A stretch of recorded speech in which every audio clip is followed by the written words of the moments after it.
MSTC is a Category 1 Mini Ratna public sector undertaking. The e-commerce revenues for the company for the first half of FY22 grew by 60% on a low base of last year. MSTC has declared an interim dividend of 2 rupees per share compared to 4.4 per share declared in 2021.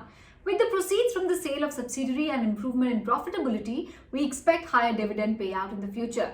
If we look at the quarterly performance, revenue improved by 9% YOY on the back of double-digit growth in e-commerce and scrap segment during Q2, while marketing segment declined by 17%. Meanwhile, EBITDA performance was lower because of employee and higher other costs. The company signed an MOU with Bihar government's health department for their scrap disposal. During September quarter, MSTC launched a new mobile app for scrap auctioning. The e-bidding portal, which MSTC developed for ONGC and its group companies for export and import of their petroleum products, has been launched as well.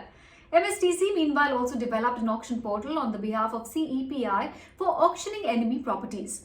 During Q2 FY22, MSTC auctioned 9 major mineral blocks on the behalf of the government of Odisha. As of 30th September 2021, MSTC had cash and cash equivalents worth 700 crores compared to 605 crores as of 31st March 21.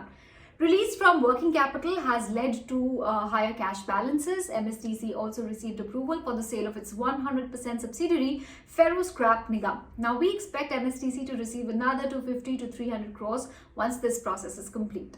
MSTC is witnessing a complete transformation from a trading and marketing company into an e-commerce play.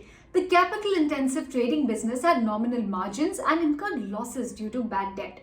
Over the last 3-4 years, MSTC has started focusing on asset-light e-commerce business and customized platforms for various kinds of auctions, which will entail higher revenue growth and will also have higher operating leverage, which in turn will improve the return ratios of the company. MSTC has tied up with various public and private sector companies and public sector banks in order to provide services and customized solutions.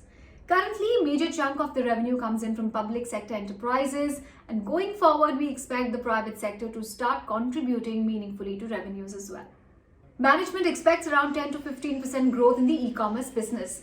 Now, we understand that the growth rate is lower right now compared to other platforms and e-commerce firms. However, MSTC is trading at a steep discount to other e-commerce players. With customized offerings from MSTC in various areas, growth rate is likely to be higher. Once the growth rate and cash flows improve and dividend payout increases, we expect a re-rating in MSTC to happen. Another growth area for MSTC is the 50-50 joint venture with Mahindra & Mahindra related to vehicle scrappage.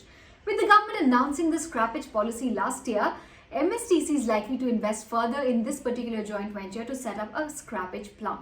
MSTC will enjoy the first mover advantage in this business. One of the risks to MSTC is the threat from government's e-marketplace, the GEM portal.